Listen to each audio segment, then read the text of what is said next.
Bem, pessoal, como prometido, né, para a gente não ficar atrasado, eu estou gravando essa aula agora, numa quinta-feira. Minha internet está bem ruim desde a semana passada, então eu vou tentar ser o mais breve possível para poder gravar e ficar bom em torno de meia hora e vocês conseguirem assistir sem interação dessa vez e pronto já para a aula dessa semana também, que é a continuação da que eu vou falar agora. A aula que a gente vai tratar hoje é um tema muito interessante, é um tema que sempre cai na internet, perdão, sempre aparece no Enem e está muito fácil acessível na internet, que é o tema contratualismo. Vocês podem encontrar o contratualismo em diversos vídeos no YouTube e também um material que é fácil de encontrar em alguns sites. Tem alguns sites que falam razoavelmente bem dos filósofos que a gente está tratando hoje, né? E o que a gente vai ver? Hoje a gente vai ver três filósofos muito importantes, que são esses três aí, né? O da esquerda é o Thomas Hobbes, né? O do meio é o John Locke e o último, o Jean-Jacques Rousseau, o mais bonitão aí de peruca da corte europeia, né? Esses três, eles têm em comum um problema e um modo de tratar a política, e se a gente for voltar todo o processo que a gente já veio fazendo, se a gente partir do ponto de vista aristotélico, que é o ponto de vista que predomina no final da Idade Média, que vai dizer que o homem é um animal social, a sociedade é criada de uma forma espontânea, a partir do que o ser humano é. Na ideia desses caras, eles vão partir da ideia que a sociedade é artificial. Ou seja, o homem não é um animal social do modo como Aristóteles trabalha. Outro ponto que eles vão de frente ser contra é a história do direito divino dos reis. O que é o direito divino dos reis? O argumento é dizer que os reis têm um direito dado por Deus de governar, porque eles têm uma ascendência que remete a Adão. Adão seria uma espécie de primeiro rei, portanto, esses reis europeus seriam descendentes de Adão e teriam logo a o direito de governar baseado nisso, e esses caras vão negar isso a partir de uma ideia que a gente vai tratar daqui a pouco, né? Eles também fundam Hobbes inicialmente e firma com Locke a noção de indivíduo, ou seja, de que é um indivíduo? É aquele que não se divide, é o átomo social, ou seja, a sociedade vai ter a direção que a gente está vendo no último tópico aí, do indivíduo para a sociedade. A sociedade é composta a partir de indivíduos. Tá claro? Vamos lá essa. Ou seja, e no penúltimo tópico a gente vai ver que a sociedade ela é fruto de um pacto. Ou seja, ela não é algo natural, ela é algo forjado a partir de um pacto. E que pacto é esse? Cada um desses filósofos vão tratar do pacto de uma forma distinta. Então, o primeiro deles, que é o mais antigo na sequência, é o Thomas Hobbes. Ele escreveu a obra O Leviatã, que a gente vai olhar daqui a pouco.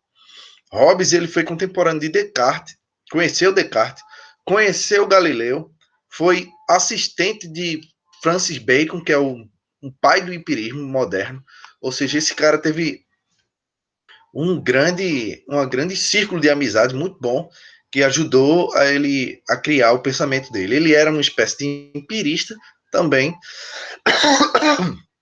mas o foco da filosofia que ele vai tratar, do modo que a gente quer, é a filosofia política, e ele não vai fazer um empirismo à la Locke, que é o cara que fica mais famoso com isso.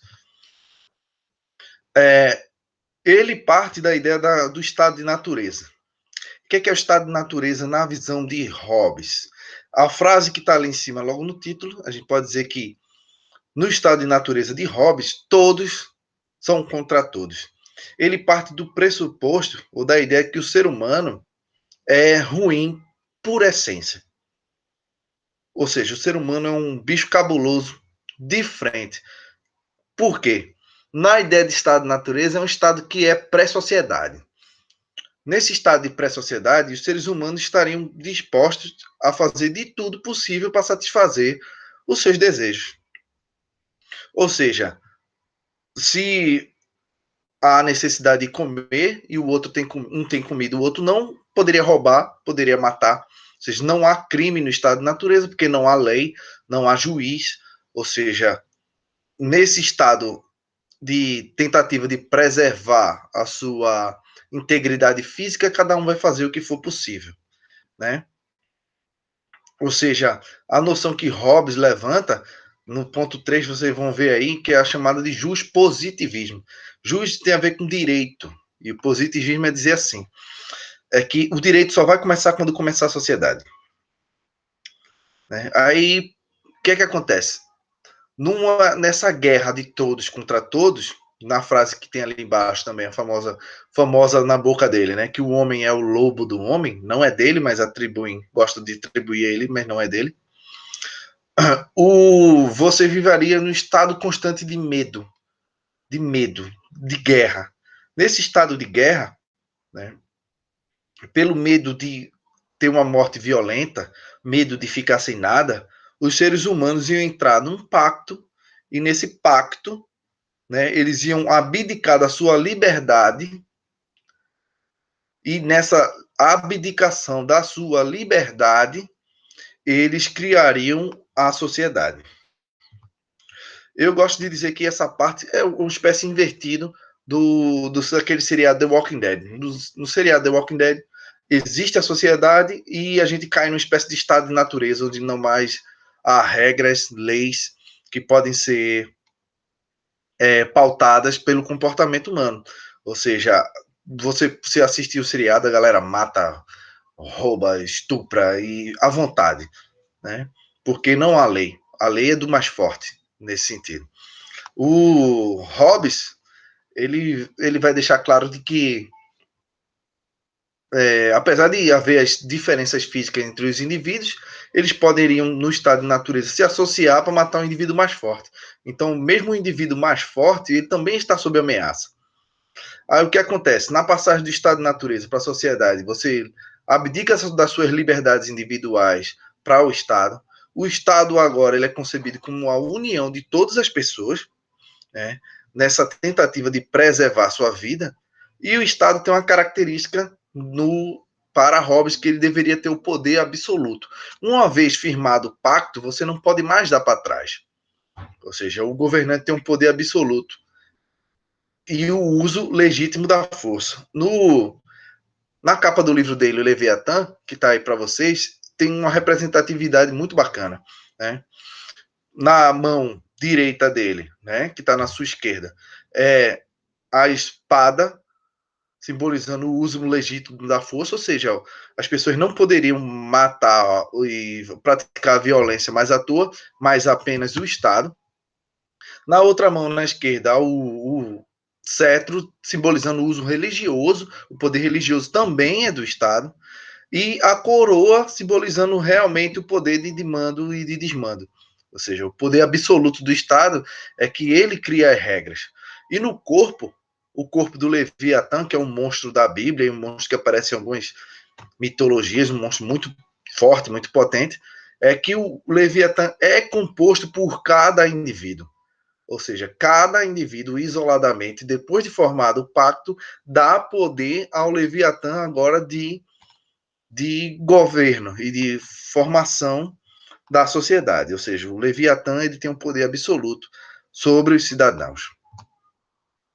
Já em Locke, ele vai pensar a ideia de contrato social de uma forma muito diferente, né? A partir do conceito de liberdade. Qual é a ideia?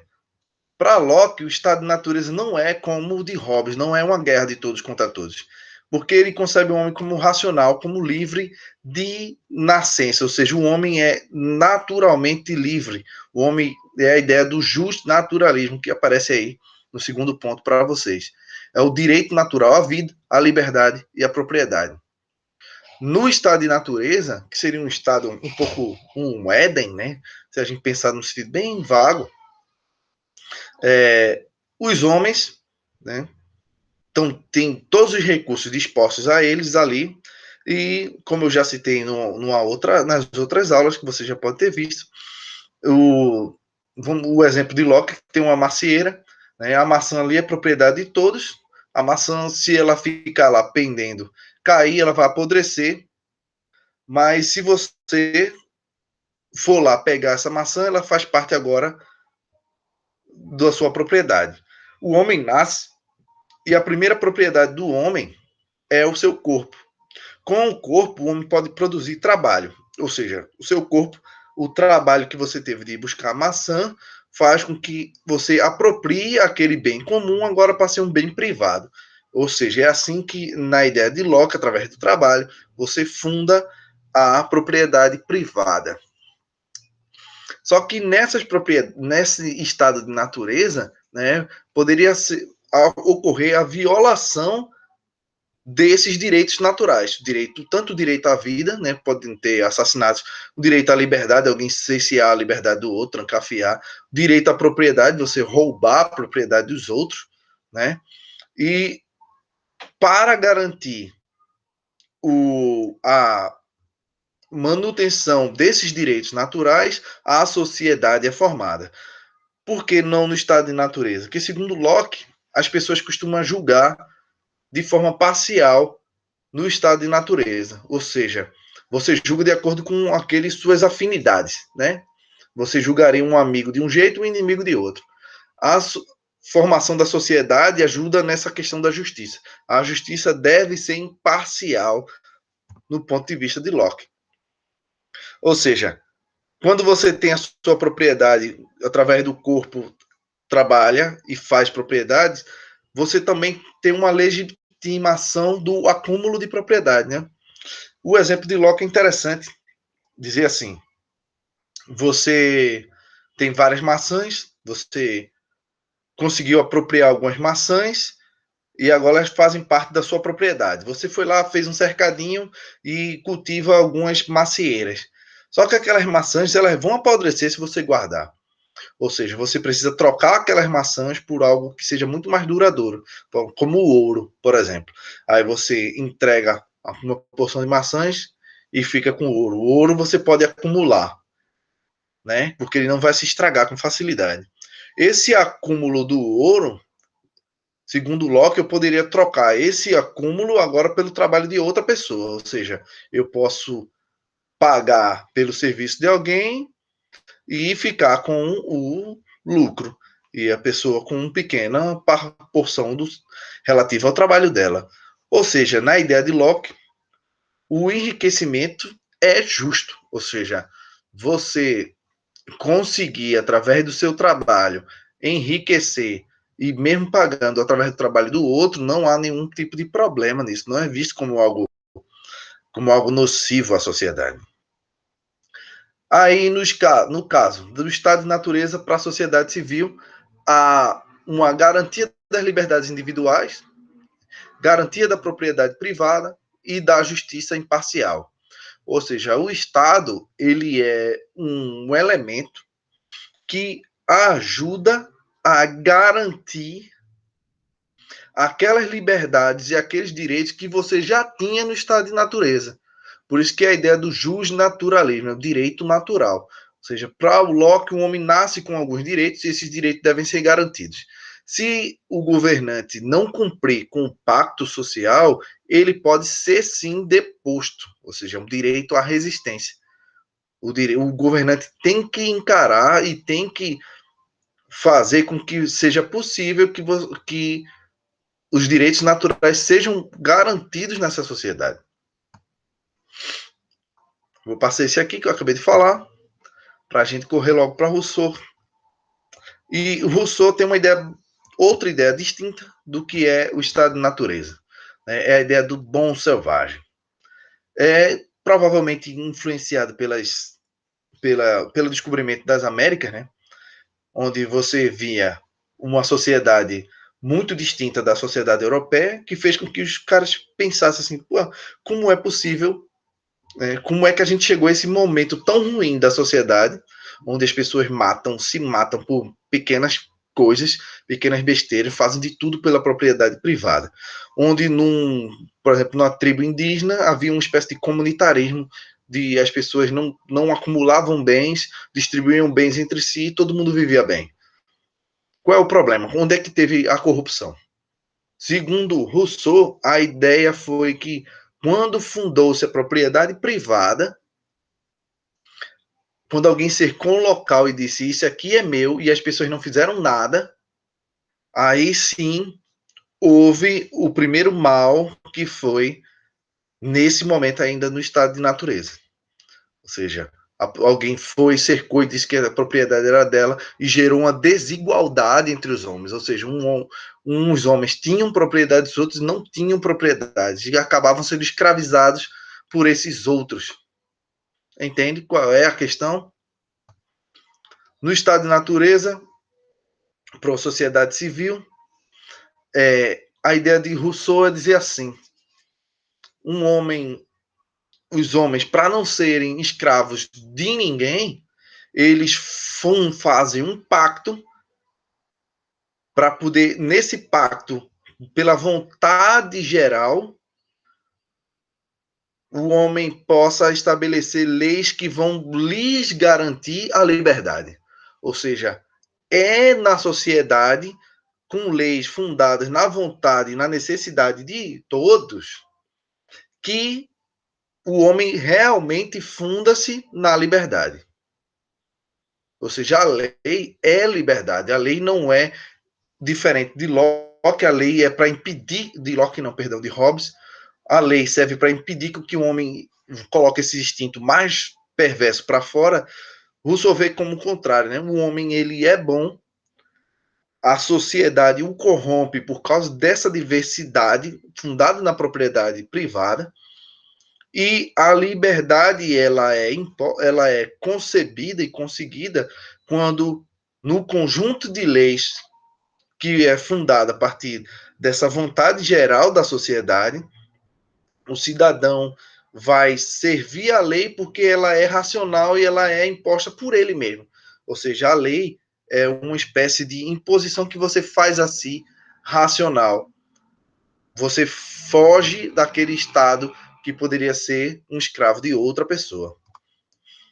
Aí tem um conceito mais famoso de Rousseau, que é o de vontade geral, que eu já tratei. É quando você suprime a sua liberdade, seus desejos individuais em prol de uma necessidade comum. Ou seja, quando algo, se fosse somente seu, seria nocivo, mas você cede essa sua individualidade para um bem comum ser alcançado. Isso é diferente de um conceito que ele fala da vontade de todos. Vontade de todos é quando não se visa o bem comum. É um somatório de vontades individuais. Eu vou dar um exemplo para ficar mais ou menos claro. Por exemplo, poderia ser que a maioria das pessoas, a maioria, não todos, mas a maioria pudessem ter uma votação, como já teve, e votassem a favor do armamento. Porque qual é o argumento que uma pessoa poderia ter? Indivíduo, quero me proteger. Então eu quero uma arma. Segundo Rousseau, nesse tipo de lógica, cada um indivíduo pensando apenas em si, eles podem ser uma maioria, mas eles não estão pensando na necessidade geral. Que a necessidade geral é da proteção de todos. Então, cada um pode ter, através de um voto, vencer, no sentido numérico, mas não está pensando no bem comum, está pensando no bem particular. Ou seja, alguns poucos vão conseguir se proteger, só que a maioria, o geral, não vai ter a mesma proteção. Vai continuar a desigualdade entre os homens. Ok? Então, recapitulando, enquanto Hobbes trabalha a noção de que um homem é um homem ruim, o homem é um bicho, né, que tem desejos, e a sociedade ajuda a transformar esse desejo e confiná-lo numa civilidade, né? Por isso que a lei tem que ser imposta, tem que ser forte, né? A ideia que Hobbes faz é porque ele viveu um período turbulento na Inglaterra E se você pensar um período de guerra, num período de guerra não há prosperidade. Então é preciso que venha alguém e coloque uma ordem, uma paz. Geralmente, nos períodos de guerra, uma imposição da lei acaba fortalecendo a união de todos, nesse sentido de Hobbes. Já o Locke, ele vai pensar uma sociedade um pouco mais organizada, no sentido de que as pessoas, naquele estado de natureza, viveriam bem, viveriam tranquilos, e só que por causa de algumas injustiças que podem ocorrer, as pessoas criariam um Estado para garantir aqueles direitos individuais que já nasceram com ela. Já Rousseau vai dizer que o homem nasce bom, né? O homem nasce bom. O homem não é como se fosse um animal racional desde o início. Você vai se educando em convívio comunitário. Só que a distinção entre os homens, a desigualdade entre os homens é fundada na propriedade privada e faz com que os homens pensem em criar a sociedade para fazer com que você não seja mais escravo de outras pessoas e a desigualdade possa ser combatida, né? Ou seja, o Rousseau vai ter uma visão muito influenciadora nos filósofos que vêm posteriores, principalmente sobre educação, né? Que é preciso educar os homens. Ele tem todo um projeto educacional que a gente não vai tratar aqui. Ou seja, a pergunta que tem por trás desses caras é como a sociedade nasceu? Como a sociedade nasceu? Muitos historiadores da filosofia vão dizer que alguns desses filósofos, como o Locke, tratariam essa ideia do estado de natureza como algo, como uma hipótese genérica, mas ele não levaria a sério. Mas se você olha, talvez alguns caras como Rousseau, eu já penso que isso poderia de fato ter acontecido um momento da sociedade, um momento dos seres humanos, perdão, pré-sociedade. Ou seja, a sociedade realmente teria nascido e de um ponto de vista histórico, ou seja, não é uma simples especulação para fundar explicar qual é a origem da sociedade, qual é a origem do poder. Nessas ideias, vocês vão ver que eles fogem da ideia do direito divino dos reis, o poder é fundado e a sociedade é fundada a partir do consentimento dos cidadãos. Os cidadãos individualmente se juntam e concedem um poder a outro. Ou seja, o poder é algo, sim, que pode ser contornado e estabelecido, e pode ser retornado depois a um outro estágio, caso não seja cumprido, né? O Locke e o Rousseau vão estabelecer que o governante ele realmente possa ser deposto caso ele não cumpra com o que foi estipulado no pacto. Ou seja, a sociedade é uma espécie de artifício e que o homem pode, através dos seus desejos, se juntar para ter um bem comum, uma melhoria. Se você for pensar bem, todos eles pensam a parte que a sociedade é uma espécie de melhoria. Melhoria em que sentido? Porque enquanto em Hobbes os homens são uns contra os outros e podem morrer e matar de forma violenta, a sociedade é criada para apaziguar esse problema, acabar com a guerra. Locke, a sociedade é criada para manter a propriedade privada, os direitos naturais, para que haja justiça. E para Rousseau, para que as injustiças não sejam cometidas, para que os homens sejam verdadeiramente livres, já que no estado de natureza a desigualdade entre os homens já pode ser fundada a partir da propriedade privada. Então, a gente já viu praticamente tudo que a gente tem para tratar. Eu vou aqui encerrando